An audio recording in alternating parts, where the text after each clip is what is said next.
பத்தி பார்க்க போறோம். ஒண்ணு நம்ம பிரதமர் மோடி அவர்கள் வந்து மௌரீஷியஸ் நாட்டிற்கு வந்து விசிட் போயிருக்காரு. 2 நாள் பயணம் மேற்கொள்ள இருக்காரு.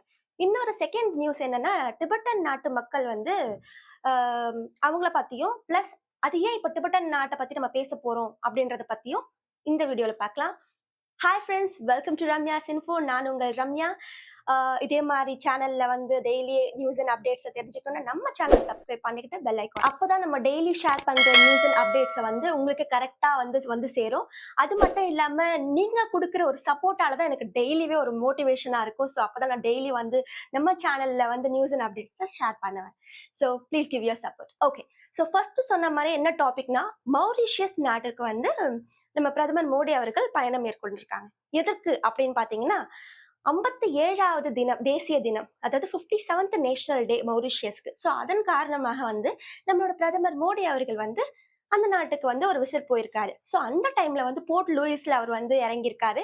அப்ப வந்து நவீன் சந்திரா அப்படின்றவர், அவங்களோட நாட்டின் மௌரிஷியஸ் நாட்டின் பிரைம் மினிஸ்டர், பிரதமர் வந்து அவர் வந்து விசிட் பண்ணி அவங்கள வந்து சீஃப் கெஸ்டா நம்மளோட பிரைம் மினிஸ்டர் நரேந்திர மோடி வந்து கூப்பிட்டுருக்காங்க. ஸோ இதுதான் வந்து இப்போதைக்கு அப்டேட்ஸ். பட் மௌரிஷியஸ்க்கும் நம்ம இந்திய நாட்டுக்கும் உள்ள தொடர்பை பத்தி தான் இங்க பார்க்க போறோம் இந்த வீடியோல. ஓகே, ஸோ மௌரியஸ் வந்து எப்படி வந்து இந்திய நாட்டுக்கு தொடர்புடையதுன்னா, சொல்ல போன மௌரிஷியஸ்ல 70% ஆஃப் இந்தியன்ஸ் வந்து ஒரிஜின் ஆஃப் இந்தியன் வந்து அங்கதான் இருக்கிறாங்க. ஸோ எப்படி அவங்க அங்க போனாங்க? 70% ஆஃப் இந்தியன்ஸ் வந்து எப்படி அங்க இருக்கிறாங்கன்னு பாத்தீங்கன்னா, அதாவது ஃபர்ஸ்ட் ஆஃப் ஆல் வந்து இது வந்து மௌரிஷியஸ் வந்து பிரிட்டிஷ் கண்ட்ரோல்ல இருக்கும் போது, அப்போ வந்து பிரிட்டிஷ் ஆளுக்கு என்ன பண்ணாங்க, நம்மளோட இந்தியன் ஆளுங்கள்ல இருந்து லேபர்ஸை கொண்டு போய் கரும்பு சர்க்கரை, அதாவது கரும்பு தோட்டங்கள்லயும் தென்னங்கன்று தோட்டங்கள்லயும் வந்து வேலை செய்ய விட்டாங்க. ஸோ அதன் காரணமாக தான் இங்க இருந்து அங்க போயிட்டு எல்லாமே அங்கேயே செட்டில் ஆனாங்க. ஸோ 70% இன்னுமே வந்து 70% of population of Indian origin வந்து அங்கதான் இருக்காங்க.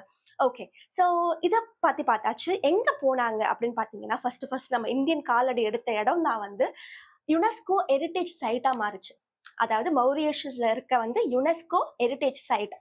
அது என்ன இடம்னு பாத்தீங்கன்னா, ஆப்பர்வாசி காட்.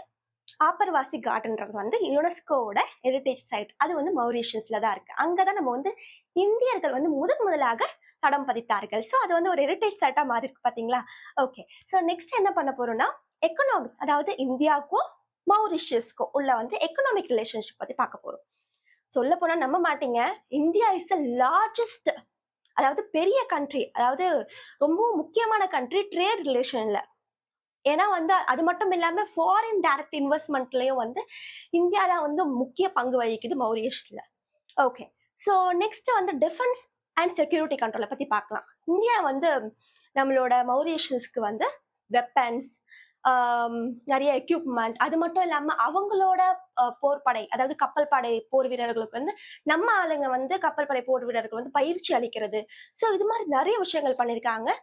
நெக்ஸ்ட் அது மட்டும் இல்லாம வந்து நேவில வந்து பாத்தீங்கன்னா, நம்மளோட சைட்ல இருந்து லைட் வெயிட் ஃபிளைட்டையும், அதோட ஃபிளைட் பேர் வந்து டார்னியர், அண்ட் நிறைய கப்பல், போர் கப்பலையும் வந்து நம்ம வந்து அவங்களுக்கு வந்து கிஃப்டா நம்ம கொடுத்து அமைச்சிருக்கோம்.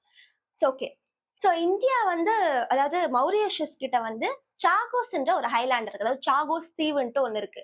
அந்த சாகோஸ் தீவு வந்து இப்ப யார் கண்ட்ரோல்ல இருக்குன்னு நீங்க பாத்தீங்கன்னா, யூகே கண்ட்ரோல்ல தான் இருக்கு. எப்படி யூகே கிட்ட, அதாவது மௌரியஷோட ஹைலாண்ட் வந்து எப்படி வந்து யூகே கிட்ட போச்சு அப்படின்னா, அவங்க வந்து, அதாவது நம்ம ஆல்ரெடி நான் ஃபர்ஸ்டே சொன்ன மாதிரி வீடியோல, மௌரியஷியஸை வந்து ஃபர்ஸ்ட் வந்து பிரிட்டிஷ் தான் ஆண்டுட்டு இருந்தாங்க. அந்த டைம்லயே வந்து நம்மளோட சாகோஸ் ஐலாண்ட் வந்து அவங்க பிரிட்டிஷ் கண்ட்ரோல்ல தான் இருக்கு. இப்பவும் அது கண்ட்ரோல்ல தான் இருந்துட்டு இருக்கு. பட் அதுக்கு உரிமை கோரி மௌரிஷியஸ் நாடு வந்து போராடிட்டு வந்திருக்காங்க, இன்னும் போராடிட்டு தான் இருக்காங்க.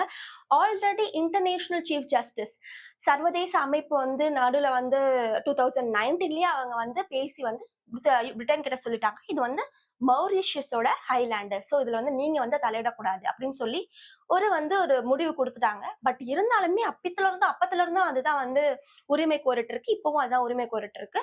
2021 வந்து என்ன சொல்லியிருக்காங்கன்னா, இவங்க வந்து எஸ், மௌரிஷியஸுக்கு இதுல எல்லா உரிமையும் இருக்கு. அதாவது 2019 தலையிட்டாங்க இன்டர்நேஷனல் சீஃப் ஜஸ்டிஸ். 2021 அவங்க மௌரிஷியஸுக்கு வந்து ஒரு உரிமை, உங்களுக்கு எல்லாம் உரிமை இருக்கு சாகோஸ் ஐலாண்ட் வந்து அப்படின்னு சொல்லிட்டாங்க. பட் இன்னமும் பிரிட்டிஷ் கண்ட்ரோல்ல தான் சாகோஸ் ஐலாண்ட் இருக்கு. சாகோஸ் ஐலாண்ட்ல தான் வந்து பாத்தீங்கன்னா பிரிட்டிஷ்க்கும் யூஎஸ்க்கும் டிஃபென்ஸ் பேஸ் இருக்கு. இது ஒரு விதத்துல நல்லதுன்னு சொல்லலாம். ஏன் பார்த்தீங்கன்னா, அந்த மௌரிஷியஸ் ஐலாண்ட்ல நெறைய வந்து இல்லீகல் ஆக்டிவிட்டீஸ், பைரசி இது மாரி நெறைய நடந்துட்டு இருக்கு. அது மட்டும் இல்லாம இப்போ சைனாவோட இன்ஃப்ளூயன்ஸும் நெறைய நடக்குது இல்லையா?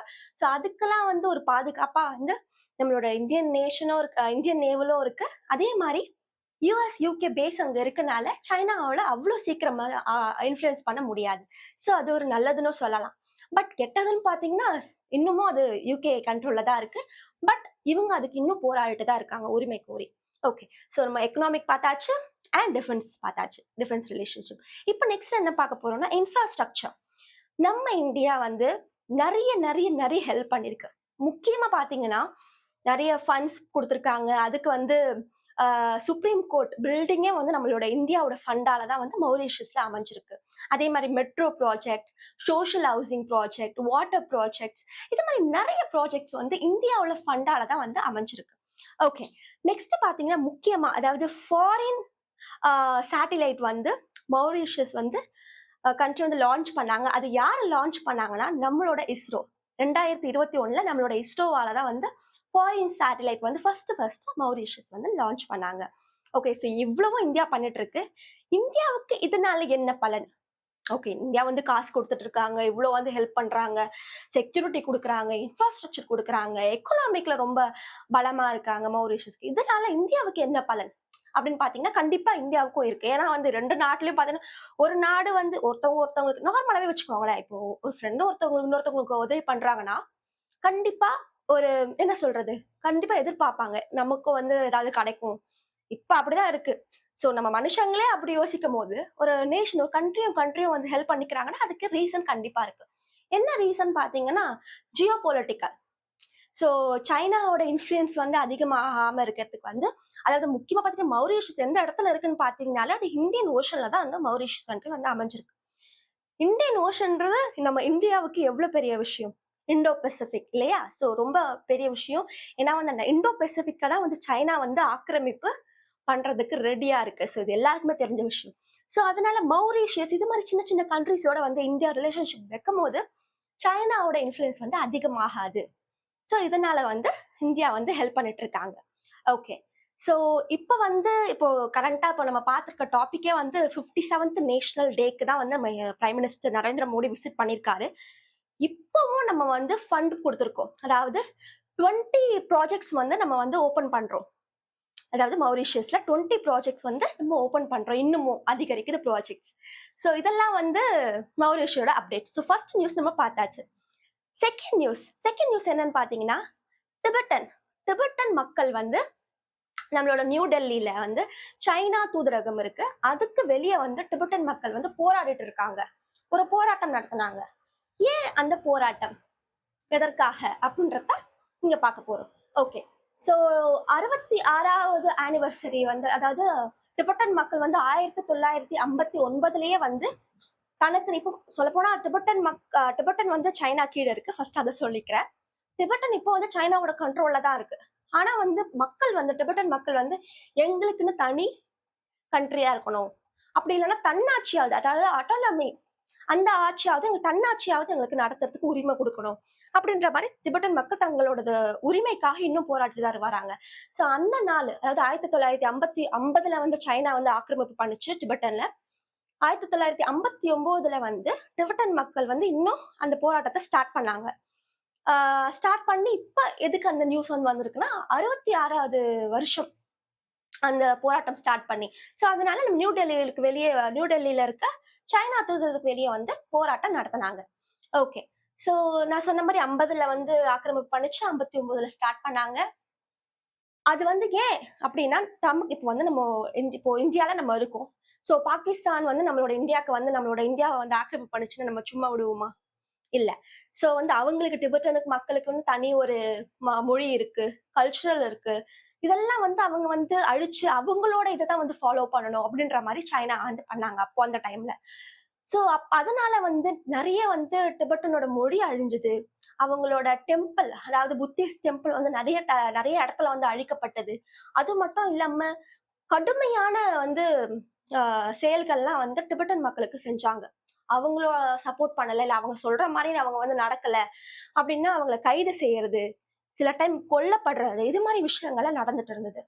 அப்போ வந்து போராளி, அதாவது தலாய் லாமா அப்படின்றவர் தான் வந்து டிபெட்டன் மக்களுக்கு ஒரு தலைவர் மாரி.